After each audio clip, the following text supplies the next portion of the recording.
for today's video nga mga kaleche ay biglaan nga kaming nasama sa mga magswiswimming papunta ng Baler. At ang nagayak nga ng banding nato ay ang tito ng aking asawa, si Tito Jonathan Patricio, para daw magka-banding-banding ang magkakamag-anak. At dito nga kami dumaan sa may Labe River, lusot kami ng San Luis Aurora. At pagdating nga rito sa kalagitnaan ng San Luis Aurora ay nag-stop over muna kami rito sa may isang kapihan. Alas 2 oras na kasi kami tumatakbo kaya nagkape muna kami rito sa may kapihan. At ito nga si Batang Lester dumila-dila pa. At inumaga na nga kami rito sa may kapihan bago kami lumakad uli. Nung ko nga rito kung malapit na kami at ang sabi nga ng bayaw ko mga 2 oras pa raw kami tatakbo. So malayo pala talaga ang Baler. First time ko kasing makakarating doon. Medyo may karamihan nga kami kaya hindi na kami nakasiksik sa loob ng XLT at dito na lang kami sa may top load lumagay. At ito nga si paring Kenneth Patricio, pangiti-ngiti na lang dito. Pasikat ka boy! At inabutan na nga kami ng liwanag dito. Andito pa rin kami sa may taas ng bundok. Ang haba pala talaga nitong San Luis Aurora na to. At dito nga hindi ko na alam kung ano yung mga pinagsasabi ko rito. Talaga naglilibang na lang din ako rito para matanggal ang antok. Alas 12:30 nga lang kasi ng madaling araw nang umalis kami ng Barangay Platero at inabutan pa kami ng ulan dito sa may bundok. Buti na lang talaga meron kaming lona na pantaklob dito. You know? Wow! Ganda ng view! Hello! Kaway! Asa vlog! Nga ng 24 hours namin biyahe, finally sa wakas nandito na rin kami sa may boundary ng Baler. Maganda nga rin talaga rito sa may Baler, kaya lang sobra talaga nakakapagod ang biyahe. Wapa ka sa! Kasama ka sa vlog!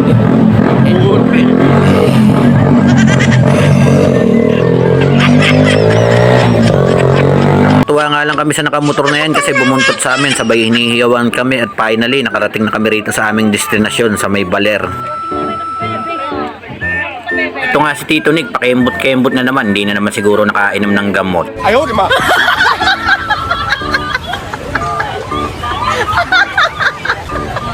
Akala ko nga talaga dito na talaga kami magsiswimming pero sabi ng bayaw ko na driver namin pangit daw dito kaya lumipat kami ng ibang lugar. Dito kami nagpunta sa may Camp Rabina kung tawagin nila. Mas maluwang araw kasi ang gilid ng dagat dito kaya dito kami nagpunta, kaya nga lang natapatan namin marami palang turista ngayon dito kaya dumulo na kami. Ang hinahanap kasi namin yung merong cottage na makapagluluto kami ng aming pagkain kasi hindi pa luto yung mga dala namin pagkain. Hindi nga rin kasi kami makakaluto dito sa may tabing dagat kasi nga malakas ang hangin. Tuminto nga muna kami rito sa isang gilid para makapag-usap-usap kung saan ba talaga kami magkakatids at pwesto kasi nga hindi biro yung dami namin, meron siguro kaming 30 katao. Nakikita nyo nga sa video na nagsasalita ako dyan pero hindi nyo rin maintindihan kaya binoise over ko na lang kasi nga malakas ngayon ang hangin dyan. Habang naghahanap nga kami rito ng open na resort, nagsipaglakad na ang karamihan. Paano nga kasi buhangin na ng daan, baka lumubog pa ang gulong ng XLT rito. Tingnan natin yung hero. Ganyan.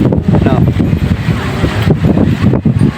Nang nakahanap na nga kami ng pwedeng paglutuan na cottage ay nagluto na ang mga babae habang kami mga lalaki ay nag-inom naman dito sa may isang gilid. Bad news nga lang pagkapunta namin dito kasi binawalan kaming maligo kasi nga raw malakas yung current ng dagat at nung nakaraan araw nga lang daw meron namatay dito. At sinabihan nga kami ng may-ari ng resort na sa swimming pool na lang daw kami maligo kaya tamang picture taking na lang sila dito bago kami mag-uwian.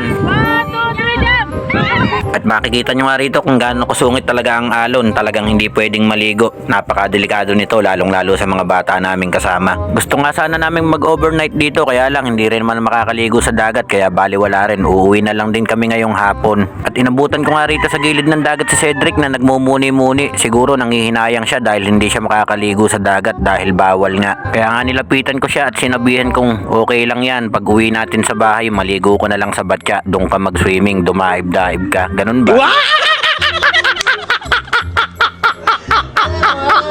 Bago nga kami umuwi rito ay nag-iwan muna ako ng marka ni Don Timon. Hindi ko nga napansin dito na sinayang ko na naman pala yung 4 minutes ng panonood nyo at sa part nga na to ay pauwi na kami. So paano mga kaleche? Bye-bye!